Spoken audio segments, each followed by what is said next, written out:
అందరికీ నమస్కారం. మనం షట్చక్రాలలో రెండవదైనటువంటి స్వాదిష్టాన చక్రం గురించి ఈరోజు మాట్లాడుకుందాం. అయితే దీనికి ఉన్నటువంటి బీజాక్షరం వం. అంటే దీనికి ఒక తత్వం ఉంటుందని చెప్పుకుంటున్నాం కదా. ప్రతి ఒక్క చక్రానికి ఒక తత్వం ఉంటుంది. పంచభూతాలు, ఆ పంచభూతాలలో ఉన్నటువంటి ఒక ఎలిమెంట్ పంచభూతాలతో కలిసి ఉంటాయి కాబట్టి ఆ పంచభూతాలలో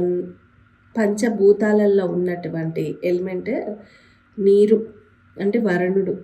దీనికి ఉన్నటువంటి స్వభావం చంచలమైనది అని చెప్తారనమాట. నీటికి ఒక గ్లాసులో పట్టి ఉంచితేనే అది ఆగుతుంది, అదే బయట పడేస్తే అది కదలిక అనేది జలతత్వం అనేది దీనికి ఉంటుంది.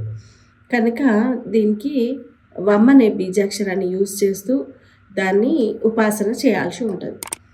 తర్వాత దీని గురించి చెప్పే ముందు ఏంటంటే, ఈ యొక్క స్వాదిష్టాన చక్రము కరెక్ట్గా ఒక మనిషిలో పాస్ అవుతుంది అంటే ఎలా తెలుసుకోవాలి అని కొందరు అడుగుతున్నారు. అయితే దీనికి స్టెబిలిటీ ఉండదు. యాక్చువల్గా దీని సాధన వల్లనే దీనికి ఒక స్థిరత్వం అనేది చేకూరుతుంది.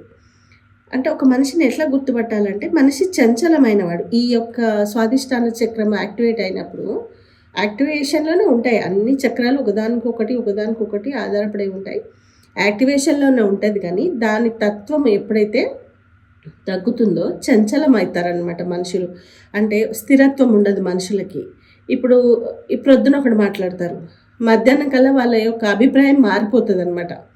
సో సాయంత్రానికి ఒక అభిప్రాయం ఏర్పడుతుంది, స్టెబిలిటీ ఉండదు. వాళ్ళు ఏం మాట్లాడుతున్నారో వాళ్ళకి తెలియదు అనమాట. అంటే చంచలమైన మనస్తత్వాన్ని కలిగి ఉంటారు వీరు. ఈ స్వాదిష్టాన చక్రం ఎక్కడ ఉంటుందంటే యోని స్థానం అని చెప్తారనమాట. దానికి జీవాధార స్థానం అని కొందరు, జన్మ ఆధార కేంద్రం అని కూడా అంటారు, జీవ యోని అని కూడా పిలుస్తారనమాట. సో ఈ స్వాదిష్టాన చక్రం గురించి తెలుసుకున్నాగా.